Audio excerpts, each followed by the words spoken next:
નમસ્કાર વિદ્યાર્થી મિત્રો, વિડિયો લેક્ચરમાં આપ સૌનું ફરી એકવાર હાર્દિક સ્વાગત છે. બાળકો, આપણે એક ટોપિક શરૂ કર્યો છે, બરાબર છે? શું? તો કે પરમાણવીય ત્રિજ્યા.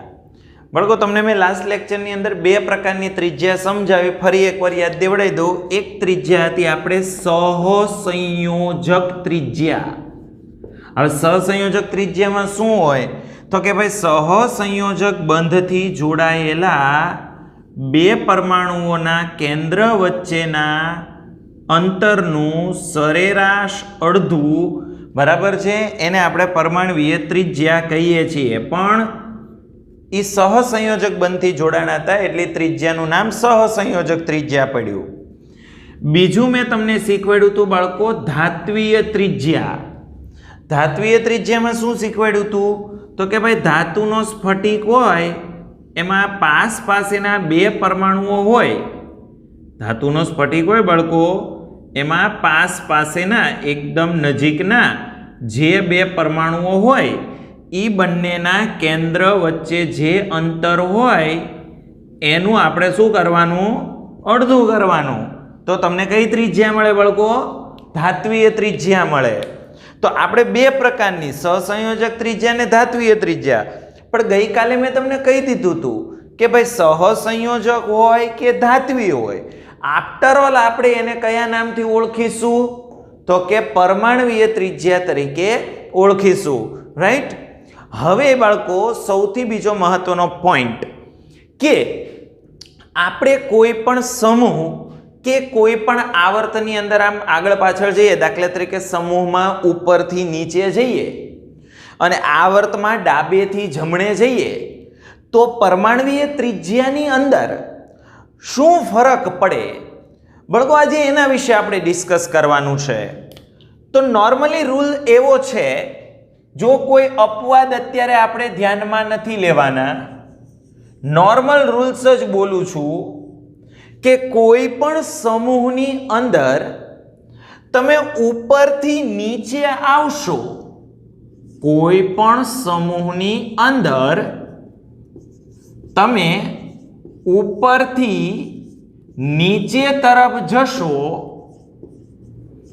એટલે બાળકો નોર્મલ રૂલ્સ છે. શું રૂલ્સ છે તો કે પરમાણવીય ત્રિજ્યા વધે. સમૂહમાં ઉપરથી નીચે તરફ જવામાં આવે તો પરમાણવીય ત્રિજ્યા શું થાય બાળકો? વધે. હવે બાળકો, અહીંયા મહત્વનો પોઈન્ટ એ છે, જો મેં તમારી સમક્ષ સમૂહ નંબર 1 ની વાત કરી, જો લિથિયમ, સોડિયમ, પોટેશિયમ, રૂબિડિયમ અને સીઝિયમ. અત્યારે આપણે ફ્રાન્સિયમ નથી આપણી ટેક્સ્ટમાં એટલે ઉલ્લેખ નથી કર્યો, બાકી ફ્રાન્સિયમ અહીં લઈ શકાય. તો lithium, sodium, potassium, rubidium, caesium. જો બાળકો, લિથિયમની પરમાણવીય ત્રિજ્યા છે 152 પાઇકોમીટર, સોડિયમની છે 186, પોટેશિયમની 231, એકમ બધે પાઇકોમીટર જ રહેશે, રૂબિડિયમમાં 244 અને સીઝિયમમાં 262. તો તરત પ્રશ્ન થાય કે સાહેબ આની પાછળનું શું કોઈ ખાસ કારણ હશે? બાળકો, એકદમ નોર્મલ રૂલ છે.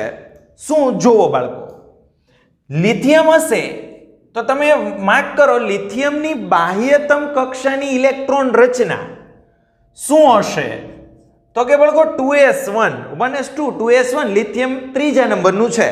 રેડી? તો 1s2 બરાબર અને 2s1, તો 2 ને 1 3 ઇલેક્ટ્રોન થાય. ક્લિયર? પછી જો તમે સોડિયમની બાહ્યતમ કક્ષાની ઇલેક્ટ્રોન રચના લેશો તો 3s1, પોટેશિયમ માટે લેશો 4s1, આપણે આ કીધેલું જ છે. રૂબિડિયમ માટે લેશો 5s1 અને સીઝિયમ માટે લેશો તો 6s1. એટલે એનો મતલબ એમ થયો કે જો લિથિયમથી સોડિયમ, પોટેશિયમ, રૂબિડિયમ, સીઝિયમ તરફ જવામાં આવે એટલે કે સમૂહમાં જો ઉપરથી નીચે તરફ જવામાં આવે તો તમે જુઓ બાહ્યતમ કક્ષાનો આંક વધતો જાય છે. વધતો જાય છે. જુઓ, લિથિયમમાં બીજી કક્ષા બાહ્યતમ, સોડિયમમાં ત્રીજી કક્ષા બાહ્યતમ. સોડિયમથી પોટેશિયમ આવજો, બાહ્યતમ કક્ષાનો આંક વધે છે, મુખ્ય ક્વોન્ટમ આંક વધતો જાય છે. પછી જો પોટેશિયમથી સીઝિયમ આવો, મુખ્ય ક્વોન્ટમ આંક વધ્યો, બાહ્યતમ કક્ષાનો આંક વધ્યો. સીઝિયમમાં આવો જો વધતો જાય છે. તો બાળકો તમને કાલે મેં કીધું હતું કે આમ આપણે સહસંયોજક કે ધાત્વીય ત્રિજ્યા બરાબર છે, પણ નોર્મલી હું તમને એમ કહું કે ત્રિજ્યા એટલે શું, તો કે તમને ખબર જ છે કે કોઈ પણ કેન્દ્ર હોય, વર્તુળને કોઈ કેન્દ્ર હોય તો કેન્દ્રથી વર્તુળના કોઈ બિંદુ સુધીનું અંતર એટલે ત્રિજ્યા. હવે તમે જુઓ લિથિયમની અંદર કેટલામી કક્ષા બાહ્યતમ છે, તો કે બીજી કક્ષા. તો હવે ધ્યાનથી જોજો બાળકો. હવે દાખલા તરીકે હું લિથિયમનો પરમાણુ દોરું, દાખલા તરીકે આ કેન્દ્ર છે. હવે લિથિયમમાં કેન્દ્રની ફરતે બે કક્ષા હોય. લિથિયમ છે એમાં કેન્દ્રની ફરતે બે કક્ષા હોય, કેમ કે બીજી કક્ષા બાહ્યતમ, બીજી સૌથી છેલ્લી. રેડી? તો લિથિયમની અંદર સૌથી છેલ્લી બહારની કક્ષા એટલે બીજી કક્ષા. સોડિયમ તો આ એનું કેન્દ્ર છે બાળકો. હવે સોડિયમમાં ત્રીજી કક્ષા બાહ્યતમ છે ને,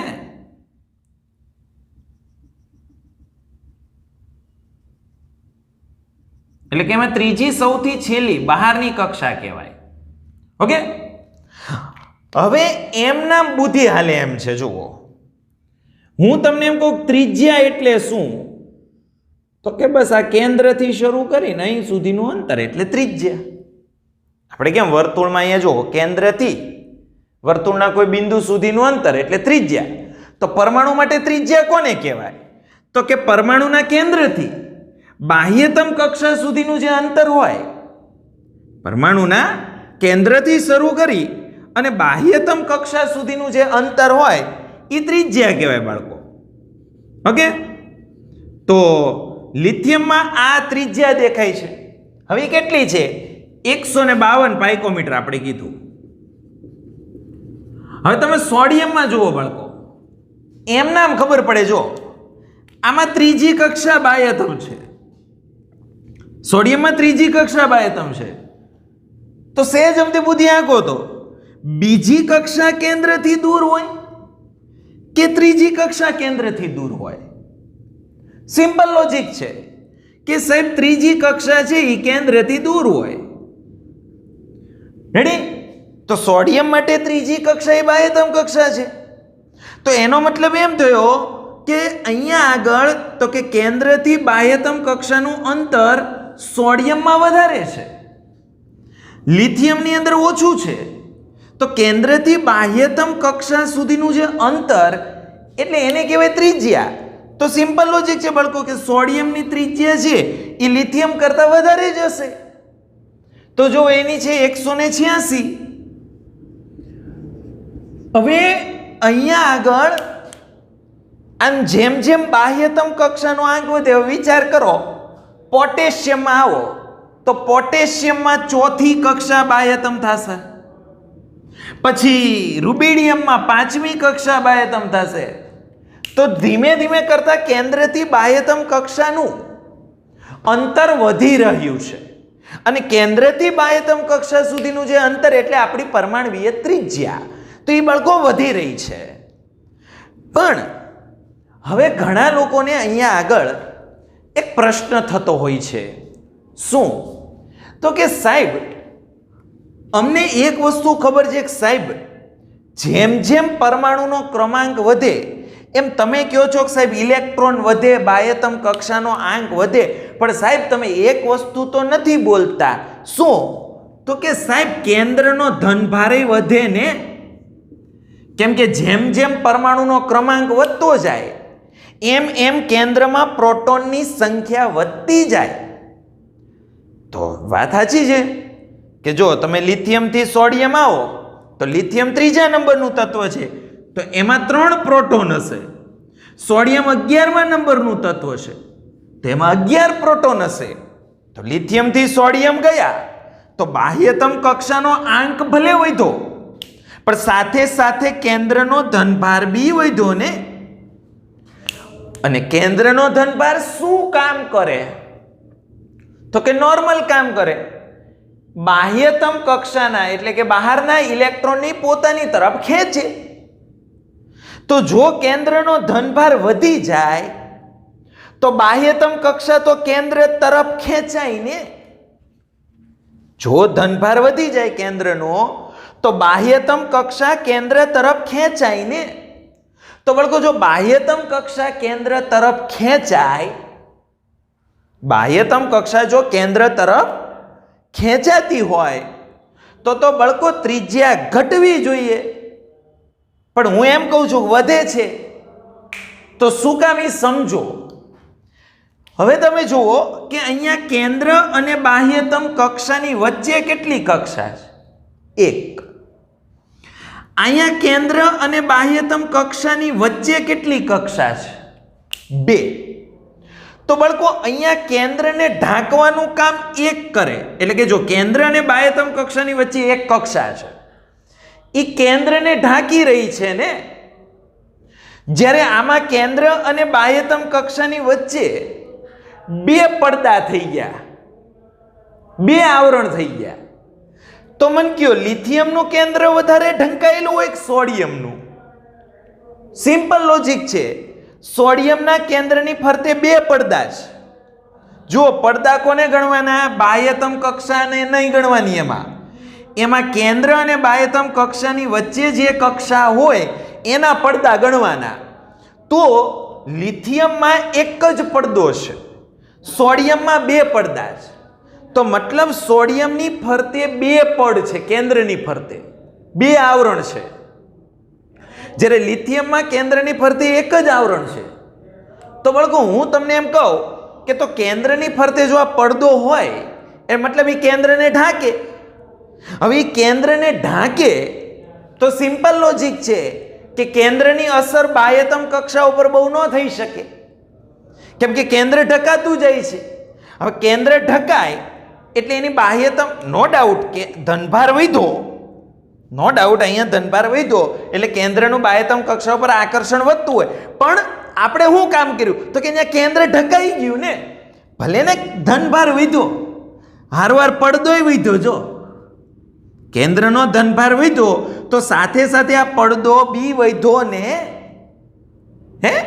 અને ઈ પડદાને લીધે કેન્દ્ર ઢકાય છે એટલે કેન્દ્રનું બાહ્યતમ કક્ષા પરનું આકર્ષણ બળ ઓછું થઈ જાય છે. અને કેન્દ્રનું બાહ્યતમ કક્ષા ઉપરનું આકર્ષણ ઓછું થઈ જાય એટલે બાહ્યતમ કક્ષા કેન્દ્રથી દૂર રહે. અને બાહ્યતમ કક્ષા કેન્દ્રથી દૂર રહે એટલે કેન્દ્ર અને બાહ્યતમ કક્ષા વચ્ચેનું અંતર વધે અને એટલે પરમાણ્વીય ત્રિજ્યા વધે. તો બાળકો આજે આ પડદાને લીધે જે અસર જોવા મળી એને સ્ક્રીનિંગ અસર કહેવાય. સ્ક્રીન એટલે પડદો, સ્ક્રીનિંગ અસર કહેવાય અથવા એને શિલ્ડિંગ અસર કહેવાય. આજે આ પડદાને લીધે આપણે જે અસર જોઈ એને લીધે જે અસર આવે એને શું કહેવાય બાળકો? સ્ક્રીનિંગ અસર. સ્ક્રીન એટલે પડદો અથવા એને કહેવાય શિલ્ડિંગ અસર. શિલ્ડ એટલે આવરણ, બરાબર છે? તો શિલ્ડિંગ અસર. ઓકે, તો આપણે નોર્મલી એવું બોલી શકીએ કે સમૂહમાં ઉપરથી નીચે જવામાં આવે એમ બાહ્યતમ કક્ષાનો આંક વધે એટલે કે સ્ક્રીનિંગ ઇફેક્ટ વધે. અને સ્ક્રીનિંગ ઇફેક્ટ વધે એટલે કેન્દ્રનું બાહ્યતમ કક્ષા ઉપરનું આકર્ષણ ઓછું થાય એટલે કેન્દ્રથી બાહ્યતમ કક્ષા દૂર રહેશે અને એટલે કેન્દ્રથી બાહ્યતમ કક્ષા સુધીનું અંતર વધશે અને એટલે બાળકો પરમાણ્વીય ત્રિજ્યા વધશે. કોન્સેપ્ટ ક્લિયર થયો બાળકો? કે આપણે સમૂહમાં ઉપરથી નીચે જઈએ તો પરમાણ્વીય ત્રિજ્યા વધે. શા માટે વધે એ ખબર પડી ગઈ બાળકો તમને લોકોને? કોઈને કાંઈ ડાઉટ આમાં? નહીં ને? ઓકે. હવે બાળકો એવું મગજમાં ન બેહાડતા કે આવું ખાલી સમૂહ એકમાં જ થાય. સમૂહ 2, 3, 4 બધા સમૂહમાં થાય. પણ હા બાળકો, આપણે ગણતરી અહીંયા 1 થી 17 સમૂહની કરશું.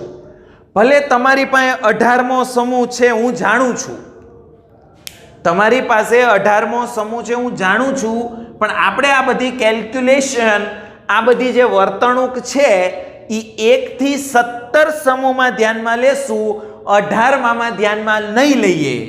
તો તરત પ્રશ્ન થાય સાહેબ કેમ? મોટો જબરો ક્વેશ્ચન માર્ક હોય, કેમ? એનું કારણ છે બાળકો, 18મા સમૂહના તત્વો એટલે નિષ્ક્રિય વાયુ તત્વો, એટલે કે ઉમદા વાયુ તત્વો.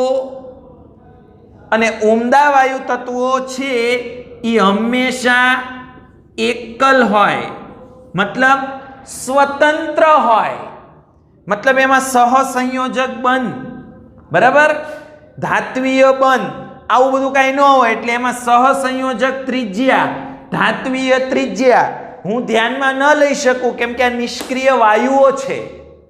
એટલે એનો સ્ફટિકય ન હોય, એટલે એમાં ધાત્વીય ત્રિજ્યા હું ધ્યાનમાં ન લઈ શકું, એમાં સહસંયોજક ત્રિજ્યા બી ધ્યાનમાં ન લઈ શકું. તો એનો મતલબ એમ કે આ બધાને રિલેટેડ હું એમાં કાંઈ ન સમજાવી શકું. એટલે આપણે 18મા સમૂહને અહીંયા નહીં ગણવાનો. તો ઘણા કહેશે તરત કે સાહેબ તમે એમાં સહસંયોજક કે ધાત્વીય ત્રિજ્યા ધ્યાનમાં નહીં લો, તો કઈ ત્રિજ્યા ધ્યાનમાં લેશો? બાળકો એમાં વાન ડર વાલ્સ ત્રિજ્યા આવે. એમાં કઈ ત્રિજ્યા આવે બાળકો? વાન ડર વાલ્સ ત્રિજ્યા આવે. અને વાન ડર વાલ્સ ત્રિજ્યા હું તમને સમય આવે શીખવાડીશ. એટલે આપણે અહીંયા આગળ 1 થી 17 સમૂહની વર્તણૂક જોવાની છે. અને 1 થી 17 સમૂહમાં શું વર્તણૂક? સમૂહમાં ઉપરથી નીચે તરફ જતા પરમાણ્વીય ત્રિજ્યા શું થાય બાળકો? વધે. આ નોર્મલ રૂલ્સ છે. આમાં હજી મેં કોઈ અપવાદની ક્યાંય પણ પ્રકારની ચર્ચા કરી નથી. કોન્સેપ્ટ ક્લિયર બાળકો સમૂહ માટે? ઓકે, સરસ. બાળકો હવે જે નેક્સ્ટ મારે તમને ચર્ચા કરવાની છે એ સમૂહ બાદ આવર્તની ચર્ચા છે બાળકો. હવે જે નેક્સ્ટ ચર્ચા છે એ સમૂહ બાદ આવર્ત માટેની ચર્ચા છે. તો બાળકો સમૂહમાં આપણે ક્યાં જવાનું હોય? ઉપરથી નીચે. આવર્તમાં ક્યાં જવાનું હોય બાળકો આપણે? તો કે ડાબેથી જમણે. તો બાળકો આપણે આવર્તમાં ડાબેથી જમણી તરફ જતા તમે આંકડા જોઈને જ કહી શકો છો ને પરમાણ્વીય ત્રિજ્યા શું થાય છે? તો કે ડાબેથી જમણી તરફ જતા પરમાણ્વીય ત્રિજ્યા શું થાય છે બાળકો? ઘટે છે. જો બાળકો મેં બીજા આવર્તના તત્વો તમારી સામે લીધા, જો lithium, beryllium, boron, carbon, nitrogen, oxygen, fluorine. બાળકો જો નિયોન ન લીધું, હું કામ? 18મો સમૂહ ઉમદા વાયુ તત્વો. તો બાળકો અહીંયા આગળ જો ત્રિજ્યા ઘટી રહી છે, તો તરત પ્રશ્ન થશે કે સાહેબ આ ત્રિજ્યા કેમ ઘટી? સિમ્પલ લોજિક બાળકો. જો લિથિયમની 152 કીધી, બેરિલિયમની 111, આ બધું પાઇકોમીટરમાં છે બાળકો. બોરોનની 88, કાર્બનની 77, નાઇટ્રોજનની 74, ઓક્સિજનની 66 અને ફ્લોરિનની 64. આવું કેમ? જો બાળકો સમજાવું. આપણે હમણાં લિથિયમનો પરમાણુ દોર્યો હતો. લિથિયમમાં તમને ખબર છે બીજી કક્ષા બાહ્યતમ હોય કે ના હોય? કેમ કે લિથિયમ ત્રીજા નંબરનું તત્વ, એની પહેલી કક્ષામાં 2 ઇલેક્ટ્રોન હોય અને બીજી કક્ષામાં 1 ઇલેક્ટ્રોન હોય. ખ્યાલ આવે છે? હવે લિથિયમ પછી તમે બેરિલિયમમાં જાઓ તો બાળકો બેરિલિયમ છે એ ચોથા નંબરનું. હવે એમાં 4 ઇલેક્ટ્રોન હોય. રેડી? પહેલી કક્ષામાં 2, બીજી કક્ષામાં 2, એમ 4 ઇલેક્ટ્રોન હોય બેરિલિયમમાં. તો એમ તમે જો બોરોન, કાર્બન, નાઇટ્રોજન, ઓક્સિજન છેક તમે ફ્લોરિને પહોંચી જાઓ તો બાળકો ફ્લોરિન 9મા નંબરનું તત્વ છે. તો ફ્લોરિનમાં પહેલી કક્ષામાં 2 અને બીજી કક્ષામાં 7 ઇલેક્ટ્રોન હોય.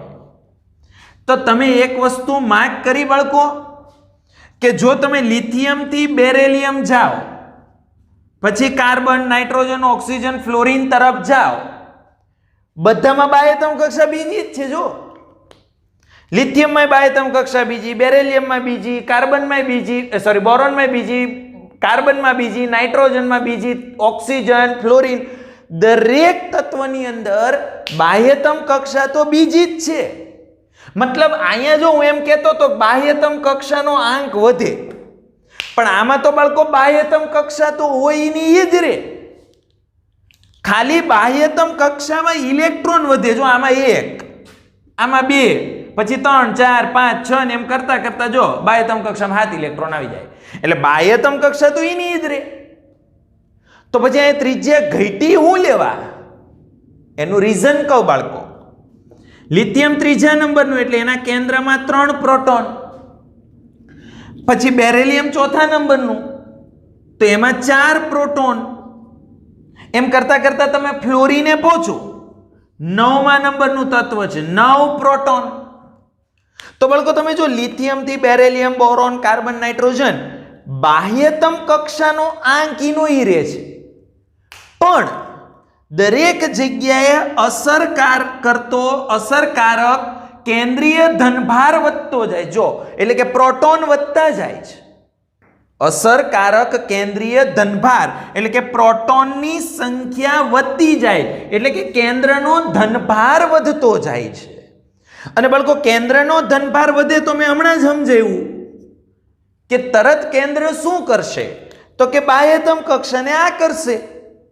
તો હવે આમાંય બીજી કક્ષા બાહ્યતમ, આમાંય બીજી કક્ષા બાહ્યતમ, આમાંય બીજી કક્ષા બાહ્યતમ, અને આના કેન્દ્રમાં સૌથી ઓછા પ્રોટોન છે અને આના કેન્દ્રમાં સૌથી વધારે પ્રોટોન છે. તો આનું કેન્દ્ર છે એ આની બાહ્યતમ કક્ષાને સૌથી વધારે આકર્ષે કે નહીં?